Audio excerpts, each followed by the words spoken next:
कैसे हो आप सब लोग। तो बेटा आज जो है हम हमारी कक्षा 9 का अध्याय दूसरा क्या हमारे आसपास के पदार्थ शुद्ध हैं ये शुरू करेंगे। तो बेटा हमने हमारे पहले अध्याय के अंदर जो है हमारे पदार्थ के बारे में पढ़ा, उसके भौतिक गुण धर्मों के बारे में पढ़ा और भौतिक गुण धर्मों के आधार पर जो है हमने हमारे पदार्थ का वर्गीकरण किया। तो जो हमारा अध्याय 2 है क्या हमारे आसपास के पदार्थ शुद्ध है, इस अध्याय के अंदर जो है हम हमारे पदार्थ को उसके रासायनिक गुण धर्मों के आधार पर उसका वर्गीकरण करके पढ़ेंगे।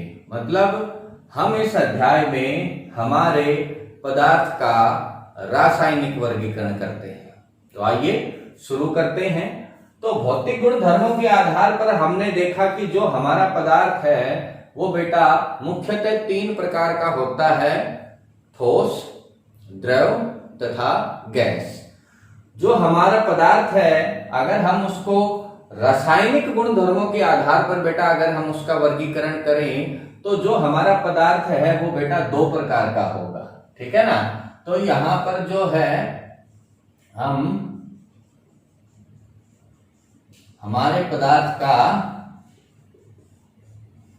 रासायनिक वर्गीकरण करेंगे और रासायनिक जो वर्गीकरण है वो रासायनिक गुण धर्मों के आधार पर करा जाता है, ठीक है ना। तो रासायनिक वर्गीकरण में हमारा जो पदार्थ है वो मुख्यतः 2 प्रकार का होता है। एक जो है शुद्ध पदार्थ बोलते हैं और दूसरा जो है उसको हम बोलते हैं मिश्रण, ठीक है। एक शुद्ध पदार्थ और दूसरा मिश्रण। अब जो हमारे पदार्थ का जो शुद्ध पदार्थ है, हमारे पदार्थ का जो वर्गीकरण हमने करा शुद्ध पदार्थ, तो बेटा जो शुद्ध पदार्थ है वो भी 2 प्रकार का होता है। एक को हम नाम देते हैं तत्व का और एक आपका होता है यौगिक। इसी तरह जो हमारा मिश्रण होता है, मतलब ऐसा पदार्थ जिसको हम मिश्रण बोलते हैं, उसके भी 2 प्रकार हैं। यानी जो मिश्रण है इसके भी 2 प्रकार हैं। एक होता है समांगी मिश्रण, इस अध्याय में हम आगे पढ़ेंगे, और दूसरा होता है विषमांगी मिश्रण, ठीक है। रासायनिक गुण धर्मों के आधार पर पदार्थ के 2 प्रकार हुए, शुद्ध पदार्थ और मिश्रण। और इसी तरह से शुद्ध पदार्थ के भी 2 प्रकार होते हैं, तत्व और यौगिक। शुद्ध पदार्थ के गुण धर्मों के इसके जो रासायनिक संरचना है उसके आधार पर 2 हुए, तत्व और यौगिक। और जो मिश्रण है ये भी 2 प्रकार के होते हैं, समांगी और विषमांगी। और जो तत्व है बेटा हमने तत्वों का भी वर्गीकरण किया उनके गुण धर्मों के आधार पर। तो जो आपके तत्व हैं वो 3 प्रकार के होते हैं उनके गुण धर्मों के आधार पर। पहला प्रकार धातु, दूसरा प्रकार अधातु और तीसरा प्रकार उपधातु होता है, ठीक है। इसी तरह से जो यौगिक है बेटा हमारे यौगिक भी 2 प्रकार के होते हैं। एक जैविक यौगिक और दूसरा जो है हमारा अजैविक यौगिक। तो जो हमारे तत्व हैं, जो हमारा पदार्थ है रासायनिक गुण धर्मों के आधार पर 2 वर्गों में बांटा गया, शुद्ध और अशुद्ध। शुद्ध पदार्थ और अशुद्ध पदार्थ। अशुद्ध पदार्थ आपका मिश्रण हो जाता है, शुद्ध पदार्थ तत्व यौगिक, और ये 3 प्रकार के, ये 2 प्रकार के, और मिश्रण आपके 2 प्रकार के, समांगी और विषमांगी। चलिए अब इन सभी का एक एक करके अध्ययन करते हैं। तो सबसे पहला हमारा आता है शुद्ध पदार्थ। बेटा शुद्ध पदार्थ होता क्या है? तो शुद्ध पदार्थ क्या होता है? शुद्ध पदार्थ हमारे पदार्थ की शुद्धतम इकाई होती है, या मैं यूं कहूं कि जो मेरा शुद्ध पदार्थ है वह मेरा वो पदार्थ है जो एक ही प्रकार के कणों से मिलकर बना है।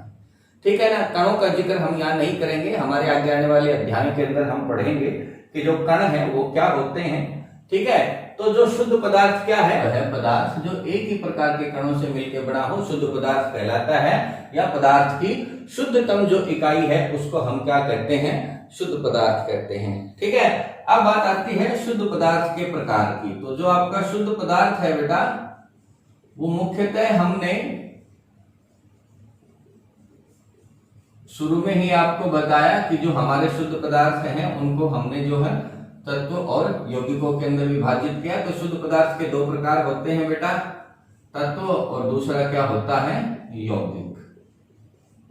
ठीक है। बात करते हैं तत्व की। तत्व क्या है? तत्व आपके पदार्थ की वह शुद्धतम इकाई है जिसको आप और अधिक सरलतम इकाई में परिवर्तित नहीं कर सकते। तो तत्व क्या है?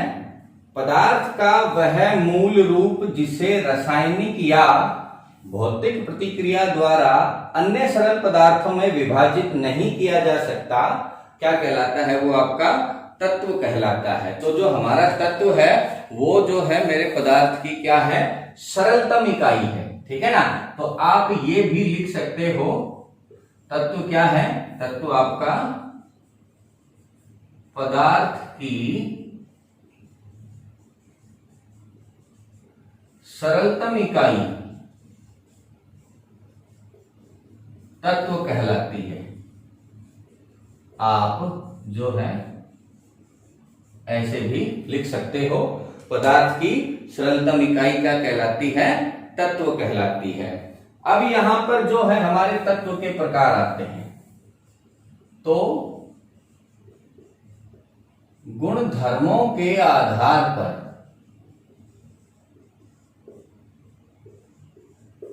तत्व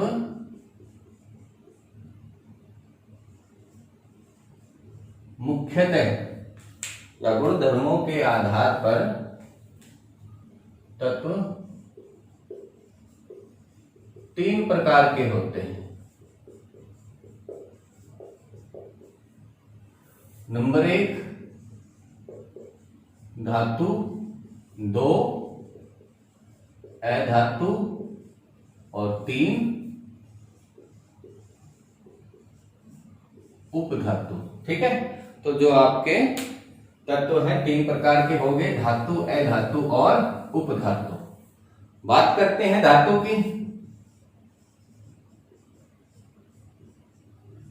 हमने इनको गुण धर्मों के आधार पर जो है वर्गीकृत करा है। तो धातुओं के क्या क्या गुण होंगे बेटा?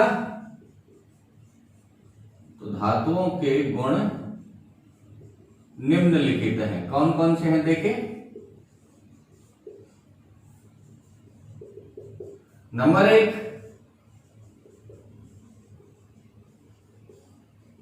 ये जो है आपकी चमकीली होंगी। धातुएं क्या होंगी? आपकी चमकीली होती हैं। ठीक है ना। धातुएं क्या होती है बेटा? आपकी चमकीली होती हैं। दूसरा, ये जो है ताप और तथा विद्युत की क्या होती हैं? सुचालक होती हैं।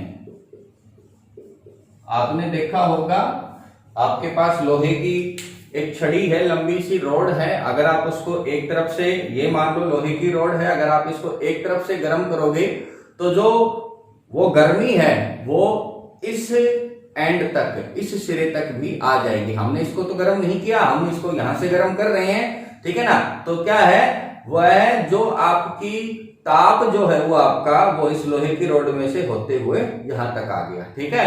तो यह क्या बताती है कि यह ताप की सुचालक है।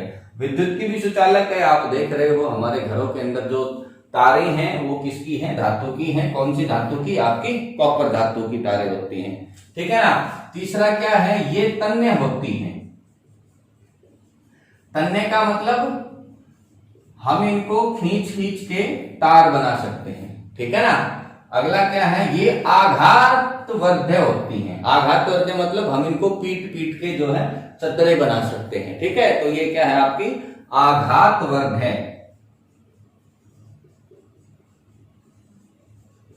ये आपकी क्या है आघातवर्ध्य होती हैं, ठीक है। ये आपकी क्या है आघातवर्ध्य होती हैं। और क्या होती हैं बेटा, हम किसी भी धातु जो हमारे पास कोई भी धातु है, अगर हम उसको मारते हैं तो क्या है उससे ध्वनि उत्पन्न होती है, सोनोरस होती है, यानी ये प्रतिध्वनि उत्पन्न करती हैं, ठीक है। तो आप ये भी लिख सकते हो कि जो आपकी धातुएं हैं वो क्या होती हैं, प्रतिध्वनि पूर्ण होती हैं, ठीक है ना। तो आप लिख सकते हो ये प्रतिध्वनि पूर्ण होती हैं, ठीक है। तो ये जो है ये आपकी धातुएं हैं। तो कौन कौन से तत्व हैं जो धातु कहलाएंगे, जो जो तत्व इन गुण धर्मों को प्रदर्शित करेंगे, इन गुण धर्मों को दर्शाएंगे, उन्हें हम क्या कहेंगे, उन्हें हम धातु कहेंगे। ये चीज और लिख सकते हो, ठीक है ना। ये कमरे के ताप पर ठोस होती हैं। जो आपकी धातुएं हैं वो कमरे के ताप पर क्या है, ठोस होती है। यहां पर आप इनके उदाहरण अब आप लिख सकते हो, ठीक है। लोहा, सोना, चांदी और बहुत से हैं, ठीक है, बहुत से हैं, आदि कर लो। लेकिन कुछ एक धातुएं ऐसी हैं जो धातुएं हैं लेकिन गुणधर्म नहीं दर्शाती। जैसे हमने छठा लिखा, ये कमरे के ताप पर ठोस होती है, लेकिन हमारी एक ऐसी धातु है जो कमरे के ताप पर ठोस नहीं होती लेकिन धातु है। वो कौन सी है, वो पारा है। तो पारा जो क्या है, पारा हमारा एक तरीके से एक्सेप्शन है, ठीक है। वो मतलब एक ऐसी धातु है जो धातु है लेकिन कुछ एक धात्विक गुणधर्म प्रदर्शित नहीं करती, ठीक है। कमरे के ताप पर ठोस नहीं है, ठीक है ना। और तो ये जो है उसका एक हमारा धातु का एक्सेप्शन है। दूसरा अब हमारी आती है उपधातु, सॉरी दूसरी हमारी आती है अधातु। तो अधातु क्या होती है, अधातु वो तत्व होंगे जो धातुओं के गुण धर्म नहीं दर्शाएंगे, ठीक है। वो तत्व आपके क्या कहलाएंगे, अधातु, ठीक है ना। जो तत्व धात्विक गुण नहीं दर्शाता अधातु कहलाता है।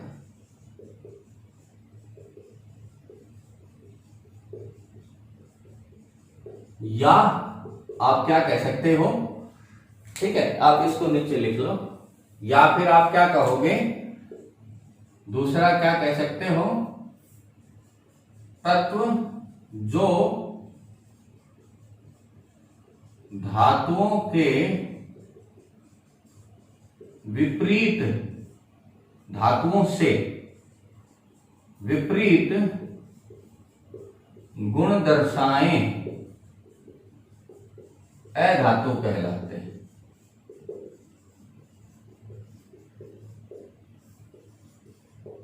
वो तत्व जिनके गुण धर्म धातुओं से विपरीत होंगे, मतलब वो चमकीले नहीं होंगे, तन्य नहीं होंगे, आघातवर्ध्य नहीं होंगे, प्रतिध्वनिपूर्ण नहीं होंगे, ताप और विद्युत के सुचालक नहीं होंगे। वो सारे तत्व क्या कहलाएंगे, वो सारे तत्व आपके अधातु कहलाएंगे। उदाहरण यहां पर भी हमारे पास बहुत सारे हैं। और जो है आपकी अधातुएं हैं वो सामान्य ताप पर यानी कमरे के ताप पर, जरूरी नहीं है कि ठोस हो भी सकती हैं। ठोस, तरल और गैस तीनों अवस्थाओं में जो है आपके अधातु मिलते हैं, ठीक है। तो जो आपके अधातु हैं वो कमरे के ताप पर ठोस, तरल और गैस तीनों अवस्थाओं में मिलेंगे, ठीक है। उदाहरण जो है आपका, उदाहरण है हमारा कार्बन, हाइड्रोजन, ऑक्सीजन, आदि बहुत से हैं। ठीक है, अब जो हमारी अधातुओं में भी एक दो अधातुएं ऐसी हैं जो हैं तो अधातुएं, लेकिन कुछ एक उनके जो गुण धर्म हैं वो बेटा धातुओं जैसे होते हैं। जैसे आयोडीन, आयोडीन चमकीला होता है। ठीक है, तो वो क्या है, धातुओं का एक गुण धर्म दर्शा रहा है, तो यहां पर एक्सेप्शन हो गया आपका। ठीक है, इसी तरीके से आपका आयोडीन हो गया।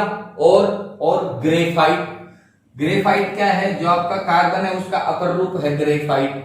ग्रेफाइट क्या है, ग्रेफाइट विद्युत का सुचालक है। लेकिन धातु तो क्या होती हैं जो अधातु क्या होती हैं जो धातुओं से विपरीत गुण धर्म सो दिखाएं, लेकिन यहाँ पर जो ग्रेफाइट है वो हमारे धातु का एक गुण दिखा रहा है, तो वो भी क्या है, हमारी अधातुओं के लिए एक्सेप्शन है। ठीक है ना, तो कार्बन के अंदर कार्बन का अपर रूप ग्रेफाइट और जो हमारा आयोडीन है ये क्या है, हमारी अधातुओं के एक्सेप्शन है। इसी तरीके से अगली जो है आपकी आती है उपधातु। उपधातु क्या होती है बेटा, जो दोनों के गुण धर्म दिखाए। उपधातु ये हमारे तत्व का तीसरा प्रकार है। उपधातु क्या होती है, धातु और अधातु दोनों के गुण धर्म दर्शाएगा, उसको हम क्या कहेंगे, उपधातु कहेंगे। उपधातु में जैसे boron, silicon, germanium, boron, silicon,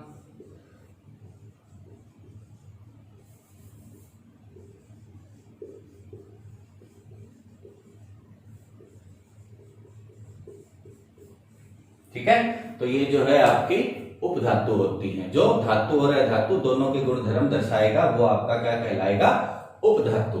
अब बात आती है हमारे यौगिकों की। ठीक है, अब जो हमारा पदार्थ है, शुद्ध पदार्थ है, उसका दूसरा प्रकार आता है यौगिक। तो यौगिक क्या है बेटा, जब कोई भी दो या दो से अधिक तत्व एक दूसरे के साथ रासायनिक प्रक्रिया द्वारा एक नियत अनुपात में मिलेंगे तो क्या बनेगा, हमारा यौगिक बनेगा। एग्जाम्पल जो है हम ले सकते हैं, जैसे पानी बना, पानी हमारा एक यौगिक है। पानी कब बनता है, जब 2 ग्राम हाइड्रोजन और 16 ग्राम ऑक्सीजन आपस में मिलती हैं तो क्या है, आपका पानी, जो जल आपका यौगिक है वह बनता है। ठीक है, तो आप लिख सकते हो यौगिक क्या होता है बेटा, वह पदार्थ जो 2 या 2 से अधिक तत्वों के नियत अनुपात में रासायनिक संयोजन से बनता है, यौगिक कहलाता है। ठीक है, कोई भी आपके 2 या 2 से अधिक तत्व जब एक दूसरे के साथ नियत अनुपात में रासायनिक संयोजन प्रक्रिया द्वारा मिलेंगे तो वह क्या कहलाएंगे, वह आपके यौगिक कहलाएंगे। ठीक है, और जो आपके यौगिक हैं उनके प्रकार की जब बात करें, यौगिकों के प्रकार की अगर हम बात करें तो यौगिक बेटा 2 प्रकार के होते हैं। नंबर 1 जैविक यौगिक। जैविक यौगिक क्या होते हैं, जो आपके कार्बन और उनके तत्व हैं जिनको हम हाइड्रोकार्बन बोलते हैं। हमारे कार्बन के वे यौगिक जिनको हम हाइड्रोकार्बन बोलते हैं वो क्या कहलाएंगे, वो आपके जैविक यौगिक। कार्बन के यौगिक जिन्हें हाइड्रोकार्बन कहा जाता है जैविक यौगिक कहलाते हैं। और दूसरा जो हमारा प्रकार है अजैविक यौगिक का,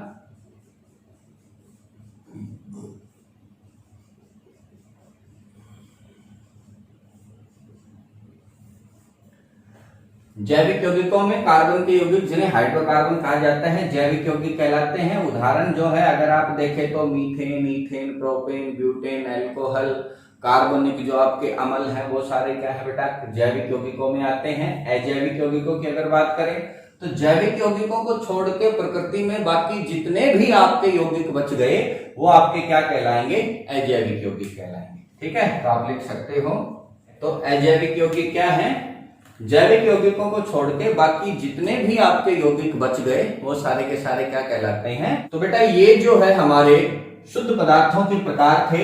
हमने यहां पर तत्व और यौगिकों के बारे में पढ़ा। हम हमारे अगले वीडियो के अंदर मिश्रणों के बारे में पढ़ेंगे। ठीक है, थैंक यू।